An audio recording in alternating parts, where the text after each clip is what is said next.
Hello, everyone. Thank you for joining us today for ICAT's monthly professional development webinar.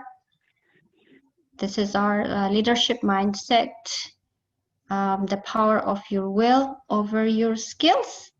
I'm glad you are able to join us today. I encourage you to go on the chat room and introduce yourself by putting your name and the city you're joining us from.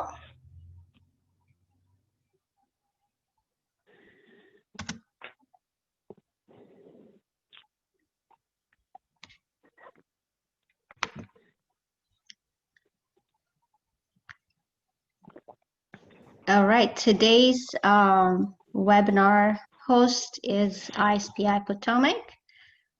Peter, can you please tell us about ISPI? Thanks, Sion. I'm happy to. So welcome everyone. Good morning, good afternoon, or good evening, depending on where you are in the world. So ISPI is the International Society for Performance Improvement, and we're the Potomac chapter, a global community of people that come together to share their knowledge. We've been around for about 55 years, headquartered in Washington, D.C., and founded on the Native American lands of the Piscataway, Natatochak, and Manahoac peoples of North America. We're a group of innovators, collaborators, sharers that really help organizations and individuals improve in their professional development, organizational effectiveness, learning and development. We offer monthly webinars, certifications, and programs, but mostly what we offer is a sense of community for people from various walks of life, various places around the world. And we're very happy to be here as one of the sponsors for this monthly webinar. Back to you, Sion. Thank you, Peter. Our other webinar host is ICAT. ICAT Consulting is a human capital company that improves organizational performance. ICAT's services include customized training, contract staffing, and outsourced services, and cybersecurity services. If you'd like to know more about ICAT, please visit the website at www.icat.net, or you can directly contact Gabe Hamda. Information is displayed.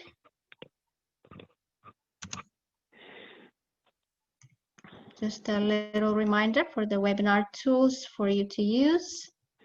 For clarity and better experience, it's better to mute yourself until you're speaking, and use the chat room to put your questions or comments.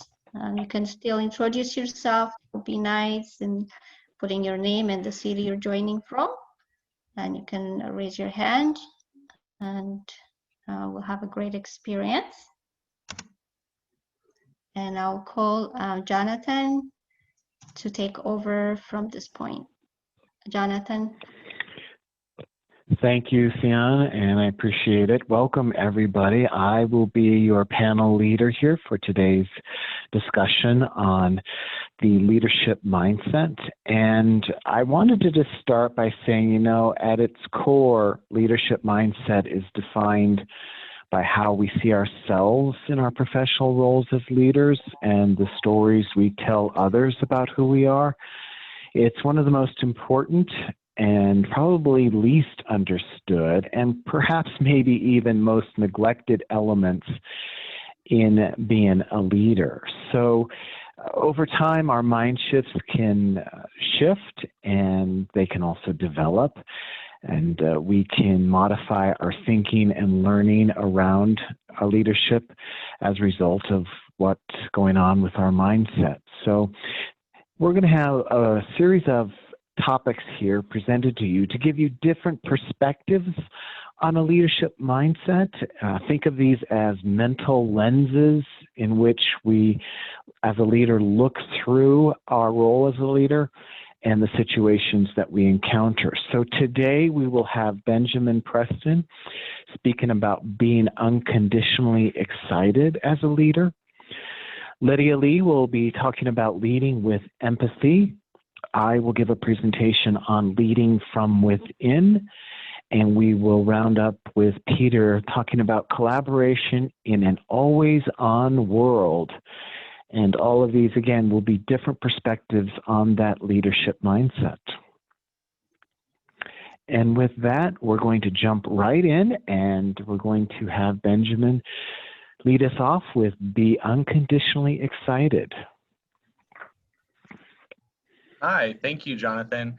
So to give a quick introduction, my name is Benjamin Preston. I'm a marketer and business strategist and recent published author from the book called Harness Your Butterflies, which ironically ties into this topic of excitement really well. So if you can go to the next slide, please. So my leadership component that I wanted to talk about, or that I was most passionate about, was this idea of being unconditionally excited.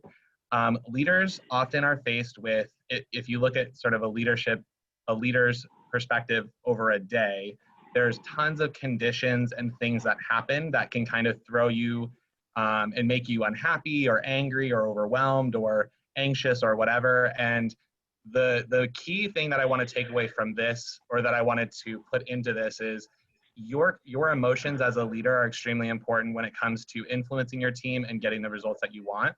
So the core understanding of this component is, if you think of your car, you're driving down the street, and if your car has a check engine light, let's say, usually what you would do is, you know, if you're driving on the interstate or something, you might say, okay, wait for me to pull over and I'll figure out either myself what's going on, or I'll take it to a mechanic, because you don't like driving when you have a check engine light on, or at least most people don't. Because there might be something wrong. There might be something seriously wrong with your car, or it might be something minor. But usually as leaders, we don't acknowledge our own check engine lights. So our check engine light might go off and we say, you know what, not a big deal. I'm not going to worry about it. I'm just going to keep going, even though there might be something seriously wrong that needs to be adjusted. And when we're talking about being unconditionally excited, excitement is the emotion that I think is most relatable, because it's the indicator that you're moving in the right direction. And oftentimes when you're leading from a place of flow, like everyone likes talking about flow and getting in the zone, the feeling that's most often associated with that is excitement. And if you're not feeling overwhelmingly excited all the time, that's okay. But that's kind of the goal of what you're trying to accomplish, especially when you're leading your team. So I'll get more into the how, I think, in the next slide.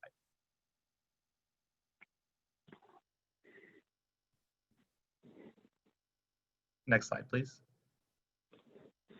There we go. Okay, so why is this important? So if you have ever watched The Lion King on Disney, I think it's on Disney Plus now, there's one song that always gets caught in my head, and it's the song, I Just Can't Wait to Be King. I'm not gonna sing it for you as much as I think Gabe would like me to. But the thing that's really energizing about that song is there's so much emotion and excitement and just like things that are happening. And the reason that it sticks with you is because emotions are contagious. You can't watch that scene of the movie without feeling just happy and excited to kind of be watching and being a part of that experience. And leadership is the same way. If you're leading from a place, let's say your check engine light is on and you're really feeling negative emotion, that emotion will be contagious to your team, as opposed to if you feel excited or happy or satisfied, that will also come across to your team. And the more excited and the more happy and satisfied you are from your leadership standpoint, the more creative your solutions that your team will be able to develop, because the brain is just wired to kind of see things differently when you're in a different emotional state, especially in a positive emotional state. And oftentimes if you're stuck in that conditional excitement where you're like, I'm only going to be conditionally excited if things are going well, then you're going to miss a lot of opportunities that you might otherwise see. And the main reason why this is important is being a leader is a lot of things, which you'll hear a lot of other panelists talking about. And from this perspective, at least emotionally, it's influencing. Leadership is influencing, and you might have formal authority, but oftentimes work gets done when you're influencing through informal authority, and getting your team excited and on board as well. Next slide, please. Okay, so then the big question is, how do you lead unconditionally? Because there's so many things in your day that might throw you off. being unconditionally excited. These are some things that I have found to be helpful in my role and kind of the people that I work with. If you know your strengths, that's usually, if you're working from a place of what you're good at or what your strengths are, you usually are more excited about the project, as opposed to if you're working on something that you're not very good at, you usually aren't as excited. So know your strengths and try to pivot your work toward what you are good at. Know what you want to do and know what you don't want to do. If you're in a bad mood and there's a conversation that you really can't have because it's just going to continue putting you in a bad mood, postpone that until maybe the next day or later in the day when you're feeling a little bit better.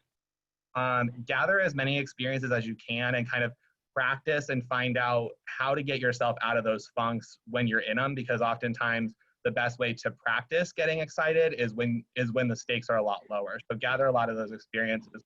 Practice meditation, quiet your mind, and get yourself in a state of being centered and kind of not dealing with the chaos. And you'll see that you naturally become in a state of satisfaction if you kind of quiet your mind for 5 to 10 minutes. And the last thing is sometimes very difficult, and if you're in a really negative space, but try to focus on positive conditions or even neutral conditions if you're not feeling super excited. If you're in a state of, let's say there's a ton of things going wrong, you might say, you know what, there's always tomorrow. There's a lot more. I thank God that I'm healthy. Thank God that my team is here. Thank God that our company is thriving or whatever. There's always positive conditions, and the more positive conditions that you focus on, the more excited that you will be as a leader, and that you'll be able to address and change that check engine light to make sure that you're no longer running on negative emotion, but you're running on excitement. So that's my leadership mindset component, and I will pass that. I think Lydia might be the next presenter. Thank you, Benjamin. So my name is Lydia Lee. Really throughout my career, I've coded, I've project managed, I've scrum mastered, I've coached, and I help really folks and organizations think through product teams to really make the words quality and high performance mean something more than just words. I believe that all solutions really begin with people and seeing the potential in them. So my component that I will be talking about today is leading with empathy. We won't be watching the YouTube video, but I put the link here for those of you who actually do want to check it out. It's a very short video, it's 3 to 4 minutes. But I do want to describe what the video talks about, right? It's about a blind man that's sitting in front of an office building. And there's a lot of passerbys, and he has a sign next to him that says, "I'm blind, please help." And so there are folks that, will walk by and maybe drop a few quarters or coins down by the man, and they literally just drop it, right? The coins could be rolling off where he is. He may not know that they've been dropped.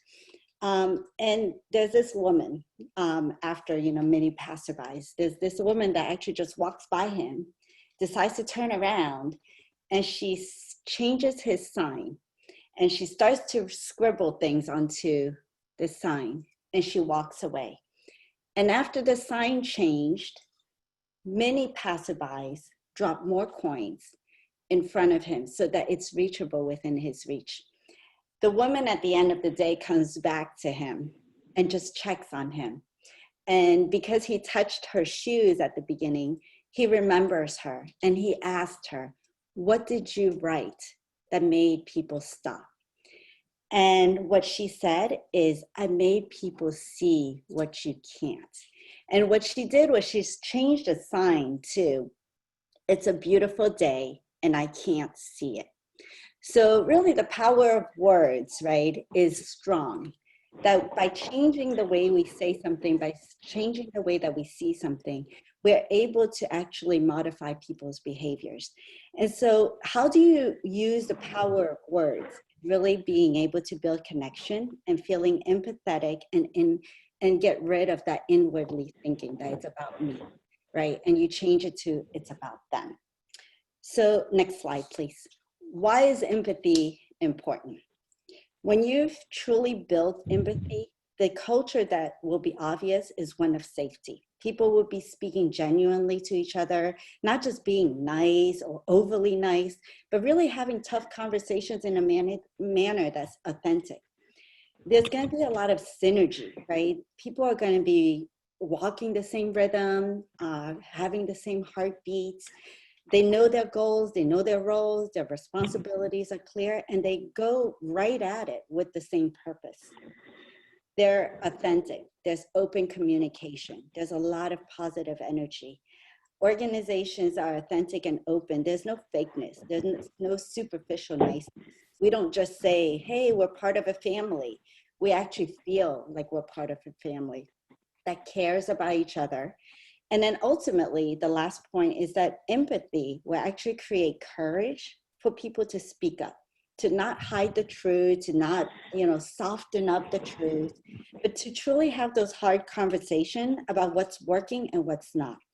And with courage to take risk and to take responsibility and accountability, the outcomes are truly powerless, right? So how do you build this empathy? Next slide, please. There's really 3 steps that I want to talk through about building empathy. The first one is really about creating that connection. Understanding people's background, understanding people's experience, learning from their history, experiencing what they do. I teach a lot of teams how to write user persona, really to do customer journeys. And a lot of the times when I start to work with teams, I can see them, right? They're working hard and they're doing everything right behind a desk. And what I'm always asking them to do is go out, watch them, observe them, see how their ecosystem actually functions within the job that they do or not do. Do they want to be doing the job that they do? What do they do outside of the job that they do? Learn about them as a whole so that we can actually start to truly build that true connection instead of a fake connection. The second one is really no such thing as downfall. And, I'll caveat it with no judgment, right? Based on what you learn through the connection building, don't use it as a weapon. Don't use it as, that's just the way he is or she is because that's how they've always been. Use it to build compassion. Use it to build concern. Use it to be non-judgmental. Connect with emotion, have awareness, and be sympathetic. Listen openly, right? You're not listening for a response. You're not listening to respond. You're not listening just on their words, but really you're listening for intent and you're observing their stance. Don't go into conversations with solutions in mind. Don't go into conversations pretending that you know best, because most likely they probably already know the answer and just can't get to it. And the last thing I would say is that, you want to help others succeed. If every conversation that we go into goes with an open mind and we go into it with helping the other person, we're going to build inspiration. You're always going to do something that's right, that feels right, that looks right, and that sounds right. Things will be more genuine. Things will be more authentic. You're going to empower people to truly hold their decisions and make their own choices, and to show them that whatever choices that they make and decisions that they come to, they will succeed in whatever domain that they're able to, and truly build up competencies that can take them further than where they are. So I've talked about empathy. There's a video that I want you guys to check out. Just take a look at it. At the end, if you can't remember any of this, just remember that video and build empathy. And I think I am passing it to Jonathan. Thank you. Thank you, Lydia. Appreciate that. And hi, everyone. Again, my name is Jonathan Tessier, and I'm a certified professional coach. My background is also in training and instructional design. And one of the biggest projects I ever worked on in my career was a 4-level project on leadership. And I got to be exposed to so many concepts around leadership. That's one benefit to being an instructional designer, is you get to learn more than anybody when you're putting training programs together. And one of the most interesting concepts that I came across in my research with leadership was the idea of leading from within. And that might sound like kind of an odd statement to make. I mean, of course we're leading from within. But let's talk a little bit about what that means here. So I want you to think for a moment about aerobics, or doing some sort of exercise, right? The term aerobic actually means with oxygen. So perhaps When you think about the benefit of doing aerobic exercise, it's to strengthen the heart, give it the ability to process more blood and have more oxygen in that blood. And so that's what we mean by aerobic. And just as the heart is, of course, one of the most important organs in our body, it's no less important when we think about the concept of leadership. Now, courage is a word that you often hear associated with leadership, and there's a good reason for that. Leadership takes courage. The root word for courage comes from the French word coeur, and that word means heart. So in ancient times, the word heart simply didn't mean the emotions as it tends to mean today. Instead, back then, the word heart meant the center of the human self. This is where everything comes together. This is where your will, your intellect, your feelings, your intuitions, and really your capacity to hold and have a vision, they all converge together. And so when we're talking about leadership, your leadership is nothing more than an outgrowth of what's in your heart. So the outcome of not leading from the heart is to lead in a divided life sort of way, to behave one way on the outside as a leader while believing or affirming something completely different on the inside. And I think we can all agree in human terms, this is a recipe for disaster. It means that you're being separated from yourself, which in my mind is a very painful way to try and live as a human being. And so we need to think about leading from within. Now, what does that look like practically when we're thinking about leadership? Well, to explain that, I'm going to tell you a story. So next slide, please. All right, so for a moment, just sit back in your chair, relax, maybe close your eyes, and listen to the story that I'm going to tell you. So imagine yourself in this story as the leader in this story. All right, you had a stressful day meeting with your boss, and you're tasked with resubmitting your budget. As you leave the meeting and walk back to your desk, one of your employees passes you in the hall. You don't even see the employee, much less acknowledge him. After all, you do have a lot on your mind. But the employee perceives that you ignored him. You wouldn't even speak or acknowledge his presence. He goes home and tells his spouse, "I'm worried about my job." He explains that you went to an important meeting with the boss, and when you returned, you couldn't even look at him. Something must be up. You see, whether you like it or not, the example you set as a leader has an effect on your team and all the people they affect. Your team members know that they don't work for the company.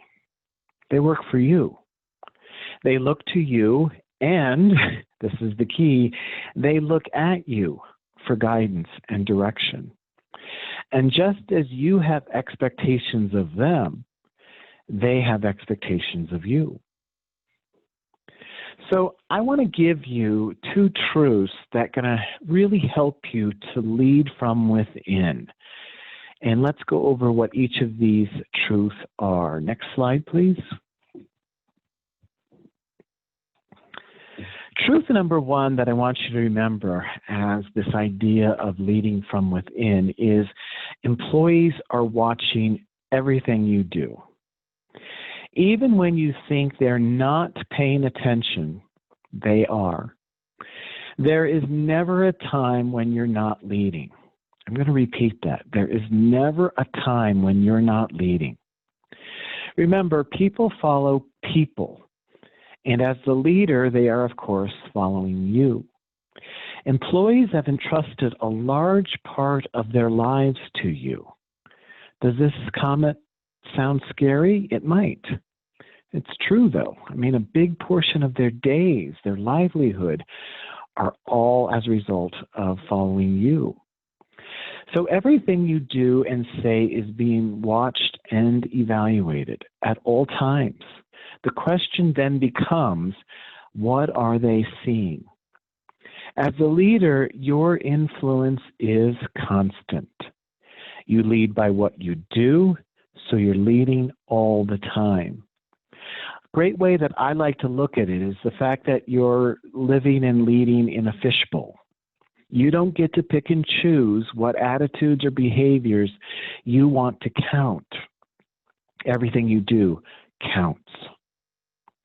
The second truth that can help you to lead from within is there are no timeouts with leadership. Everything matters, as I said. It's like being on a diet and eating salads all day. Then when you go home, you reward yourself with 2 pieces of cheesecake because you have been so good throughout the day with your diet. After polishing off the last bite of your cheesecake, you try to convince yourself that the cheesecake doesn't really matter. Then you weigh yourself. Obviously, it does matter. The same is true of leadership. There are many examples of people whose careers took a turn for the worse because of an integrity mistake. They may have forgotten that people were watching them, or maybe they thought that the mistake they made was so minor that it didn't really matter. Regardless of how they justified their actions, their people saw it and they judged them. As a leader, you have no choice about being a role model for your people. It comes with the territory. You are one, and that's just the way it is. The only choice that you have is which role you want to model. As one of your most critical leadership responsibilities, you need to model the behavior that you expect from others. And that's what it means to lead from within. All right, I'm going to hand the baton off to Peter, who's going to take us home. Peter? Thank you, Jonathan, and thank you, Benjamin and Lydia as well.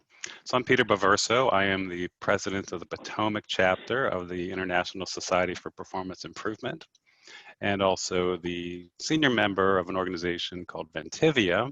I'm a communication and collaboration strategist, and I would just really highlight strategist. So I taught strategy for 15 years. I've worked in high-level strategy with the Marine Corps, which was such an honor. And it's great to be here. And I'm going to try to pull some threads that we've discovered so far today. But before I do that, so back one slide, please.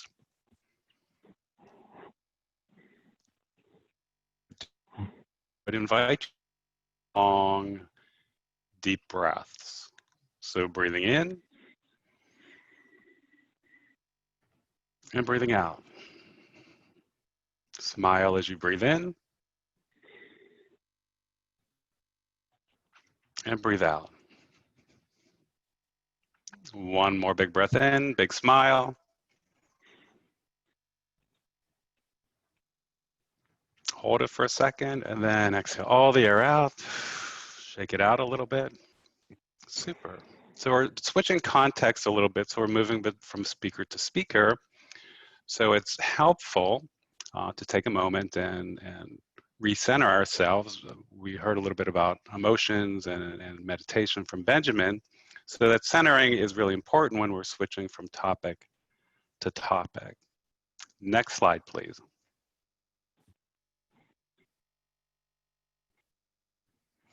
So we're going to discuss collaboration in an always-on world.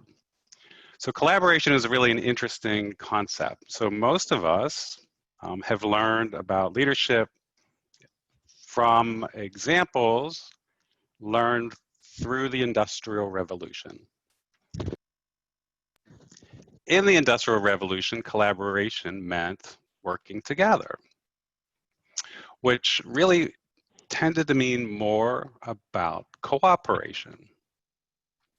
But leaders generally think that collaboration, even cooperation, is something that other people do.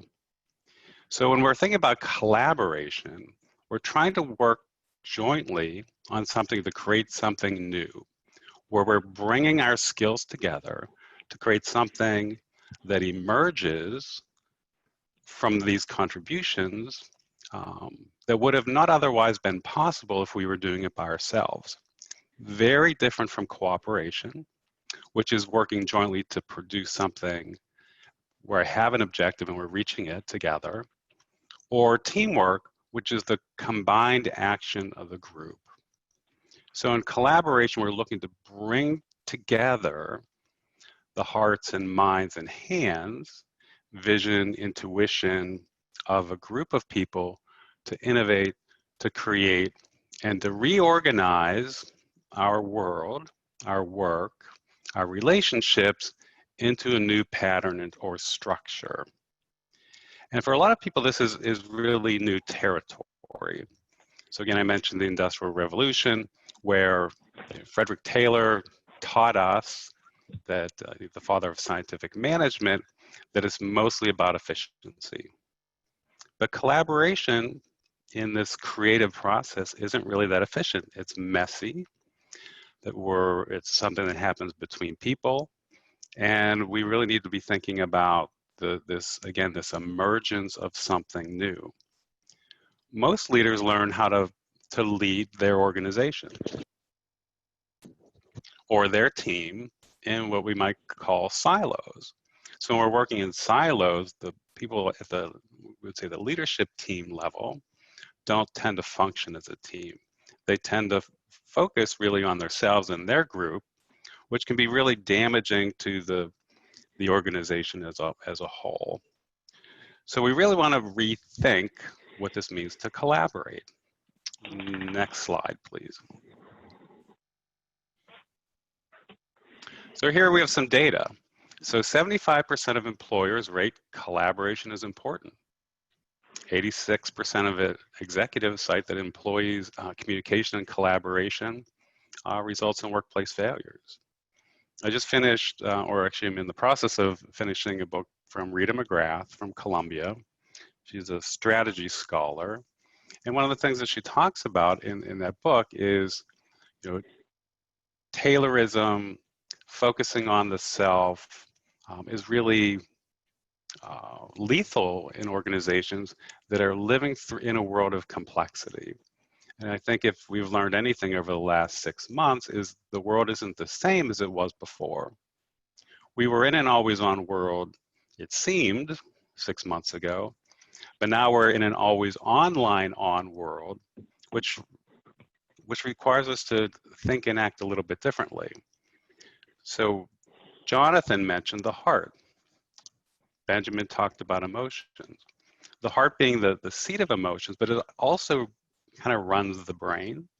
So the heart communicates quite a bit to the brain. So if I'm feeling stressed and anxious, the signal goes to the brain, which shuts off my thinking. It's impossible for me to communicate effectively or collaborate if I'm in a place where I'm feeling negative emotion or the thinking part of my brain has been shut off. So we're all wired this way. We're also wired from our habits. So if I have a habit of leading from an inward perspective, as Lydia mentioned, where I'm focused on my objectives and my objectives only, or as Jonathan mentioned, where I'm not even seeing the people, my employee in the case of the story, that's a habit. And that habit is wired in the brain. So we need to kind of disrupt that habit and create new habits. And what we're asking organizations to do is to become less hierarchical. Lydia is an agilist, an agile transformation coach. I work in the agile space too, and we're asking people to do things that are unnatural for them. They haven't done these things before. So we have to, our opportunity is really to provide a space, provide empathy for people to learn to collaborate, to enable people to communicate with people that don't think like them. It's a little bit tricky. So we really want to provide space. And collaboration is always an invitation. So I can't really force someone or task someone, if you will, to collaborate. I can't task someone, if you will, to be creative. It's really an invitation because I need to be in a positive emotional state. I need to feel safe so that I can use my whole brain and engage in honest, candid, transparent communication with the people that are next to me or online, so that we can bring our talents together to create something new. So if we're working in a flatter, less hierarchical organization, we're looking at collaborative team networks. But often we think of those team networks as the people that are doing the day-to-day work. You know, the real opportunity is for the managers at all levels in the organizations to learn how to collaborate. But we're also looking at new forms of collaboration. So artificial intelligence, collaborating across sectors. Now that we're online, we have people on this call from across the world. I presented in conferences where we have a global audience, and we're really reaching out in very different ways.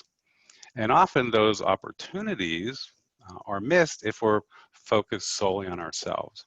So in the future of work, the real opportunity is to be curious, allow ourselves to learn some new skills, and to reach out across sectors, across people, across technologies, to discover things that would have never been possible before.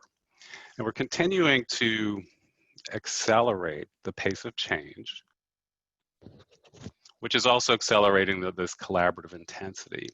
So I would urge us all to really think about collaboration as a creative activity where we're looking to bring together people with different skills, different mindsets, coming together with positive intent, a positive heart set, if you will, so bringing positive emotions to the table so we can do something that's never been done before.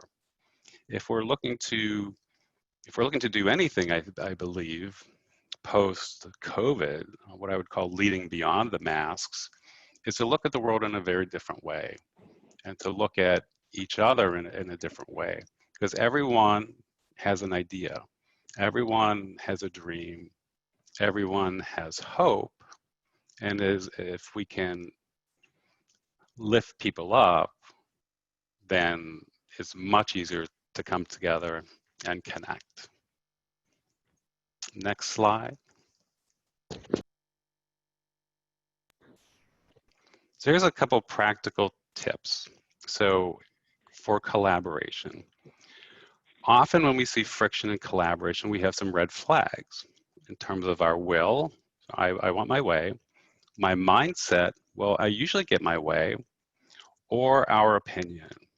So anytime we hear blame, judgment, labeling, Benjamin talked about overwhelm, possessiveness, or needing to be in the know.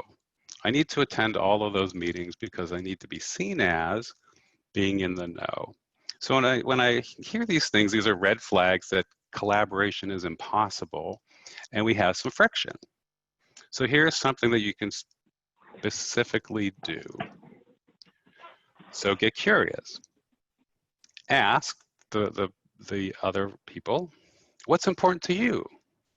How have I helped or gotten in the way of what's important to you? And how might I be more helpful?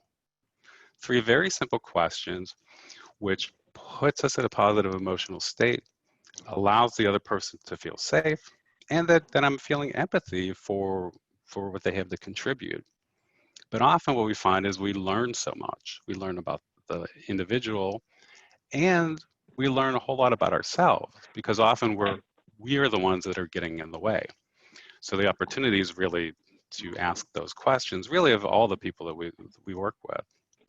And then looking beyond the expected edges for unexpected sources. So who has a contrary opinion? Who's on the edge of our service? Who are the voices that aren't yours? So getting out of our head a bit. And what would my 5-year-old son or daughter say? So the invitation really is to be curious, realize that our brains can be rewired, focusing on our heart and our emotions, because I can't collaborate if my heart's sending a signal to my brain that says I'm afraid or in stress. I may appear to be collaborating, but as Jonathan says, I'm showing one face of the world, but inside, I'm living a different story. And then going to the unusual and being curious about what's happening outside of my typical world. Ask your kids, ask your neighbors, ask people that are not from your industry. And it's really an interesting and wonderful opportunity for us to learn, innovate, look at our mindset and thrive. And with that, I'll turn it back over to the panel.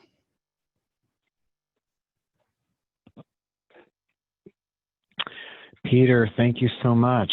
Appreciate that. Wow, lots of great insights, lots of great perspectives. And let's throw it out to our audience and see what questions anyone has for any member of our panel.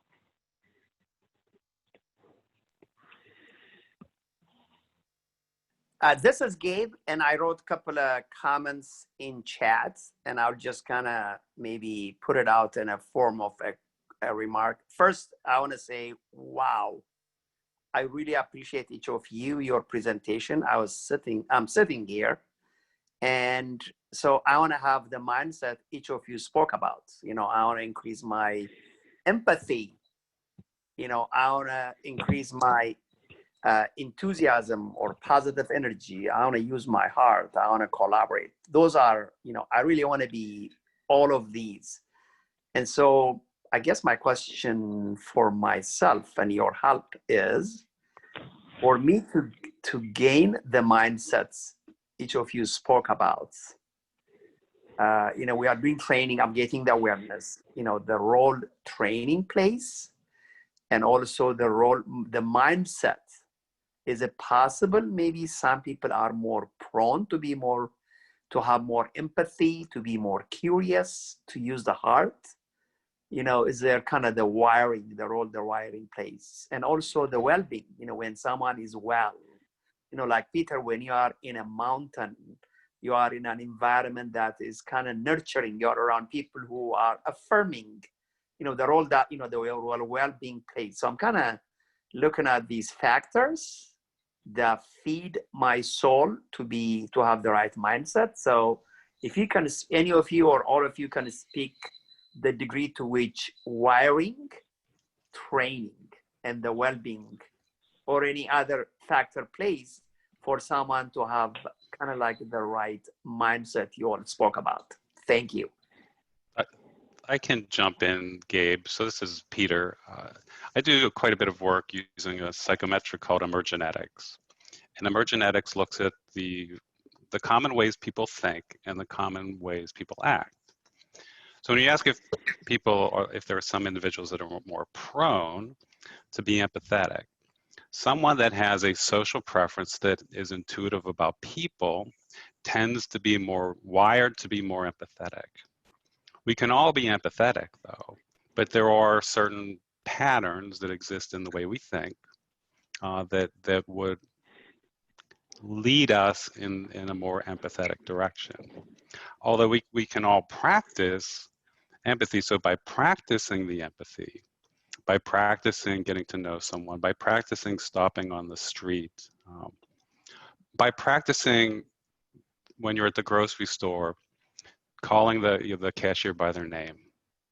When you're at the restaurant, ask the wait person what their name is, and every time they come by, mention their name and say thank you. So that starts to build the empathetic muscle. But the people that have that kind of preference would lean in that direction. Similarly, someone that has a big picture conceptual preference would have a tendency to be more curious and to look at things from a very different perspective, to think in metaphors, etc. But we all have, again, that opportunity. So simple things we can do is using your other hand when you brush your teeth, or if you go on a walk and typically walk through your neighborhood in the same direction, is walk in a different direction. Perhaps set a timer, and when the timer goes off, stop and observe everything that you notice that perhaps you have been walking by for a long time. So there are a lot of practices that we can do to begin to shift our wiring. Simple breathing technique like we did this morning will turn on the parts of the brain, or this afternoon, so just a couple of breaths, breathing a little slower and deeper than you normally would. With a smile, will turn on the part of the brain that allows you some space to see the world through a different light.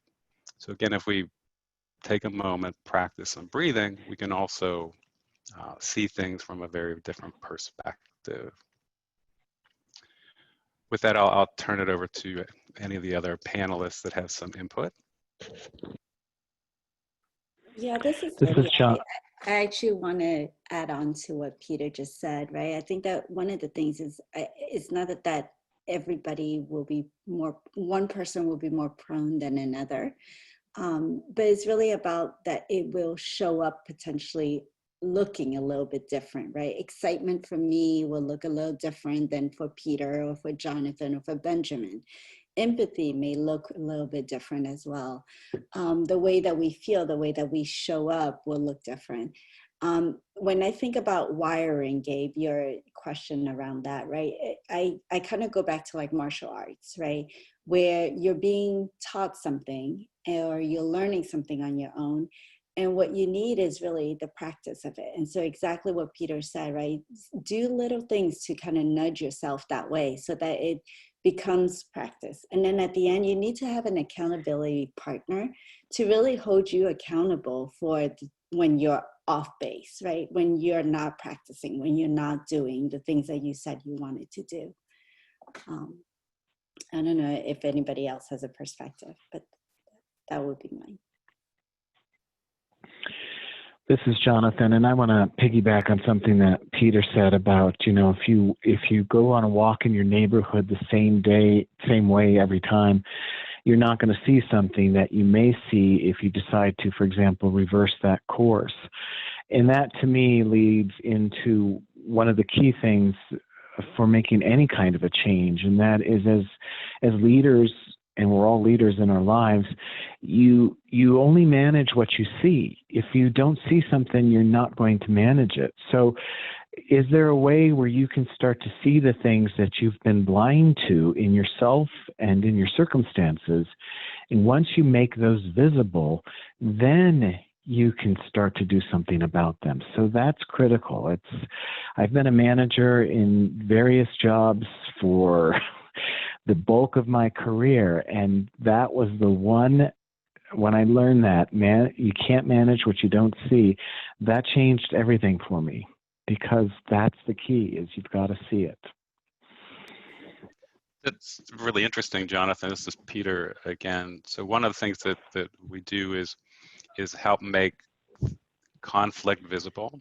So often conflict is the way we're perceiving someone. So if we can make it visible, or make it visible how I might be getting in the way of a relationship, or inviting the very behavior that I'm complaining about, that I may be blamestorming about. So when we make those things visible, as you said, then it's like, wow, now I have the ability to change because I can see it. So that's super. Good. Good yeah, point. and I want to jump in on this question too, because I think everybody had in terms of their presentations and their components, so I just noticed so many things that overlapped with each other. Like, my presentation or my section tied into empathy, and empathy tied into heart, and heart tied into collaboration, and all of them kind of intersected in a lot of interesting ways. And I think one of the things, at least from an emotional standpoint, is from this idea of always being excited, you will never always be excited 100% of the time. But I think all of the skills that are part of this mindset, all the mindsets that have been presented are more like they're possible. If it's not as easy for you, there's ways of doing it. I think that's something that's really, really cool is like, no matter if it's something that comes naturally to you or not, if you put enough time and investment into it, it's something that is definitely possible if you commit to saying, you know, like, I'm going to try to have more control over my emotions, or I'm going to try to, you know, be a collaborator, even if that's not my natural state. So I just wanted to throw that in there because I think all of these topics are definitely like growth mindset type things, where they're all definitely possible no matter where you are.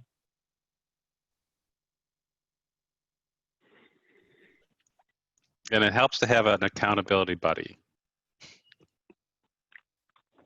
Yeah, I thought when Lydia said that, that was a really great point, because if you're trying to do it on your own, it's usually impossible because you slip back into your old habits, especially if your habit has been something that you've been doing for years and years. So I totally second that piece of advice.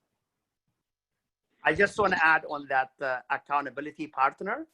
I have this habit which I developed maybe 5 years ago, which I use every day with everyone I meet, is I invite people to share their joyous moment of the day or the week or the month. And so by doing that, I invite them to kind of be an appreciative mindset. And by them sharing and by me sharing, we create that mutual accountability. Sometimes it's I found it ironic. You know, I ask someone, you know, hey, what's your joyous moment of the day? I remember the day I met Lydia. I said, what's your joyous moment of the day? And then she would say amazing things, you know, she appreciates that day. And then she says, Gabe, what's your joyous moment of the day? So that kind of creates an accountability. I'm not there only to hear, I'm there also to share. So that's kind of my way. And if anyone wants to maybe comment on that, there are times when someone says, I don't want to play that. I just want to get down to business, whatever it is. And this is serious and you know, you're playing whatever. So, hey, they can opt out, but I always invite whoever I speak with to have that moment. Just like, you know, Peter, like you do the breathing technique. So that's kind of my form of breathing technique. So any comments on that technique? I'm sure all of you have been subjected to that one way or another, or maybe every time we talk, huh? I certainly have been, Gabe, and I would certainly say, this is Peter, that I think that's a practice that helps build empathy. We hear something about someone's life, something about their children, something about their, you know, what went really well, their, you know, an anniversary, their puppy. It's just really, you know, we're all human, and it's those moments of connection that get us through the tough times. I totally agree. I think that, you know, a lot of times we think we're running from one thing to another, from one activity to another, and really taking the time to think, to reflect, to pause, to observe. You know, that's truly what leadership is about, right? Not just keep moving, is pausing to reflect, and really building that connection with the people around you, with the ecosystem, with the environment, so that you can do more and you can see more. And I love your question, Gabe. I've used it so many times already since we've met. But I would like to build on to what Lydia just mentioned too. In the world in which we now live, where the world is much more complex, it's really impossible for one person to make all the decisions unilaterally, because we are living in a world that's not predictable. So it's vastly important to build our skills at empathizing, collaborating, connecting, so we can get different insight. Organizations that are suffering now are the ones that believe that they can predict. And organizations of all types, churches, families, large organizations and small organizations. So this this connection across people with multiple ideas and different perspectives in an inclusive way is really critical for success, you know, beyond COVID. Talking of COVID, you know, when I almost always ask people to share their joyous moments, and here is one example. So Laleda, who was our speaker last time, on this panel on this topic, she's in Los Angeles, and the other day, maybe a week ago, when she was there, I said, Laleda, what's your joyous moment? So what she shared is that they are surrounded by fire. They thought they were, they contained it, whatever, and then they did not contain it. So it's kind of, the situation is very, dangerous situation. So what that did to me was not only to think of Laleda's well-being, but to kind of think of California and the West Coast and how connected we are. So it kind of made me aware. And then she quickly said, her mom lives there, and she said, I'm very glad to be there than being in Atlanta, because had I been in Atlanta when this is going on, I'll be worried. But the fact I'm here, I have a little control over what I can do. So just kind of that conversation opened my heart. And also, like, as Peter, you are saying, we live in a very interconnected world. Like a situation, a challenge going on in the West Coast, I may not be experiencing it here in North Virginia, but sooner or later we are affected by what goes on the other side of the ocean or the other side of the world. So kind of connects all of us. And as we hear each other's stories of joy or otherwise, the empathy continues to flow. I think the other thing, Gabe, that you mentioned that's really interesting, at least from my perspective, is if somebody, like, because I've had, leaders that I've worked with who want to get down straight to business and are kind of like, okay, we don't have time for empathy. We don't have time for empathy. I think the example that you just listed, where it's like one person's comment or one, even if you hadn't asked the question, if that was a conversation that had come up during during your meeting, it kind of opens everyone up.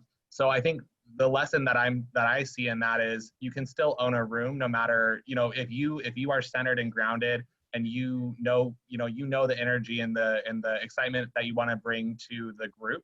That's something that you can do, whether in a formal capacity or informal capacity. If it's something, where you have a 15-minute walk by meeting where you don't have time to spend 5 minutes catching up, you can still own the conversation and make it a positive one, just by including some of that empathy. Benjamin, that is music to my ears. And you just sang that song of I Wanna Be a King. I mean, like, it's a song, Benjamin. You just sang a song, man. There we go. It's all about being centered and owning your part of it. I think, at least from my standpoint, that's one of the things, like, you can't control what other people do, but if you show up and you uplift everybody, then you own the room. Wonderful. Thank you. Our time is up. Thank you, all the panelists. Thank you, Peter. Thank you, Jonathan, Lydia, Benjamin. Thank you, Gabe, and all participants. It was a very good discussion. I'm sure everyone has learned a lot of things today. In closing, I'd like to remind our next webinar will be next month, using chatbots for learning and performance support. It will be Thursday, October 15, 2020 at noon, the same time. Please tell us what you thought of the webinar are. Please reach out with your name and email address if you need webinar resources. Thank you for joining us. Thank you all. We had a great time, and I hope you have a great afternoon. Thank you, Sion. Thank you. Thank you. Thank you, Sion. Take care, everyone. Thank you. Bye, everybody. Ciao, ciao. Ciao, ciao. Have a good one.